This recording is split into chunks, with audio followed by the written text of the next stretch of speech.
If you're watching this, stay till the end, because this story will remind you that sometimes the people we save end up saving us too.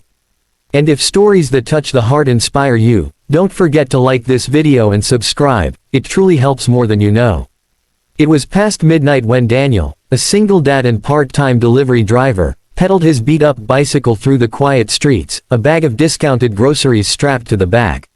He had just finished his shift, exhausted but determined to get home before his little girl, Lily, woke up crying again from the nightmares she'd been having these days.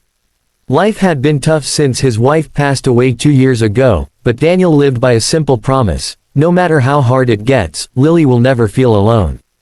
As he turned into the narrow alley that cut the route to his apartment in half, he heard a muffled sob.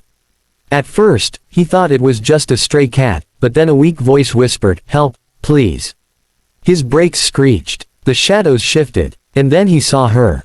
A woman, maybe in her late 20s, was collapsed against the cold brick wall. Her clothes were torn, her face bruised, and her hands shaking uncontrollably.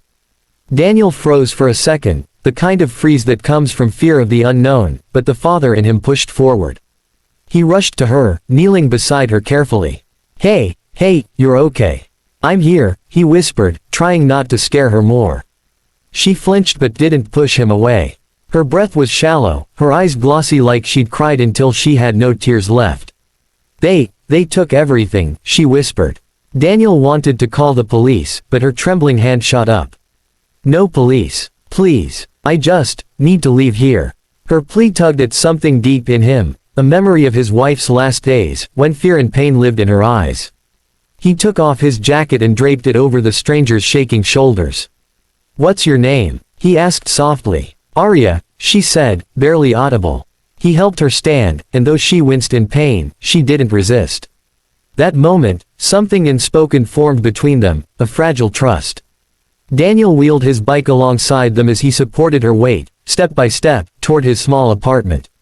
Inside, Lily's nightlight cast a warm glow across the room. Arya looked at the tiny drawings taped to the fridge, the modest couch, the neatly arranged toys, signs of a man trying his best. "You live alone?" she asked. "Just me and my little star," he answered, pulling a blanket over her. "Rest. We'll figure things out in the morning." Arya's eyes softened at the tenderness in his voice.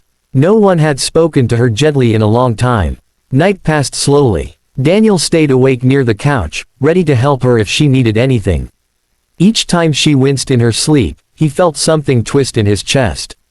By dawn, Lily waddled out of her room with messy hair and sleepy eyes.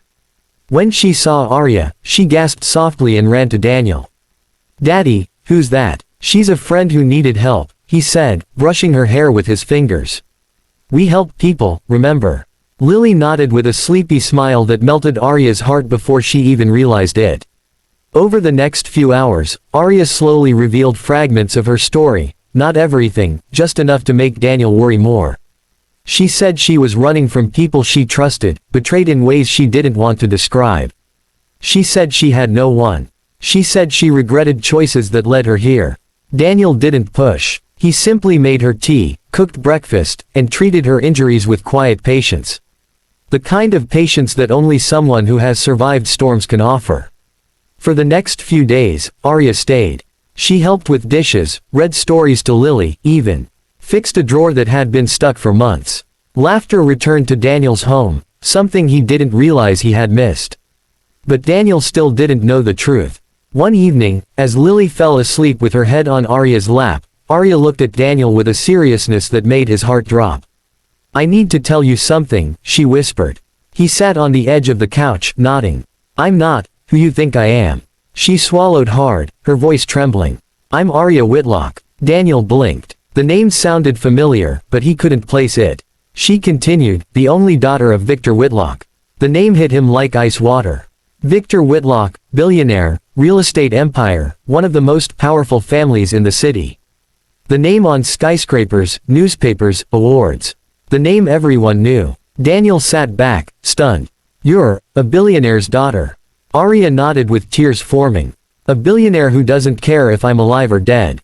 She told him everything, the fight with her father, the controlling empire she wanted freedom from, the fiancé she never wanted, the threats that cornered her into running away, and the group of men sent to retrieve her when she refused to return. I thought I could escape, she whispered. But they found me. They beat me, took my phone, my ID, and dumped me in that alley.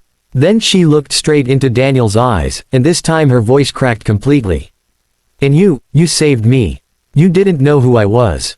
You didn't want anything from me. You just helped me. Daniel felt his chest tighten. But then Arya leaned in closer, her voice a trembling whisper. Daniel, the world only sees me as my father's daughter. But you saw me as a human being. No one has done that for me in years.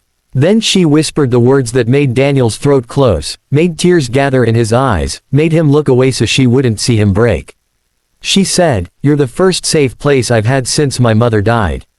Daniel couldn't breathe. He felt her pain like it was his own, the pain of losing someone who made the world feel warm. "Arya," he whispered, his voice thick. But she wasn't done. Through her tears, she said, "I never had a family, not like this. I didn't know what love looked like, until I saw how you cared for Lily. And for me." Silence wrapped around them like a blanket of truth. Over the next weeks, everything changed. Arya decided not to run anymore. Instead, she agreed to contact a trusted lawyer, break free from her father's control legally, and rebuild her life on her own terms. Daniel stood by her side through every step, and Lily clung to her as if she'd always been part of the family. It wasn't easy, there were confrontations, court hearings, and moments when Arya almost gave up. But each time, Daniel reminded her of the strength she forgot she had. And she reminded Daniel that life could bring unexpected miracles, even to those who had lost hope. Months later, when everything settled, Arya stood in Daniel's small living room, now brighter, warmer, fuller, and whispered something new, something that made Lily cheer and Daniel's eyes widen. She whispered, "I don't just want freedom, I want a home. With you." Daniel couldn't speak. He could only pull her into a trembling embrace as Lily wrapped her tiny arms around both of them. For the first time in years, they weren't broken pieces trying to survive alone. They were a family. And if this story touched your heart even a little, hit that like button, subscribe to the channel, and share this story with someone who needs a reminder.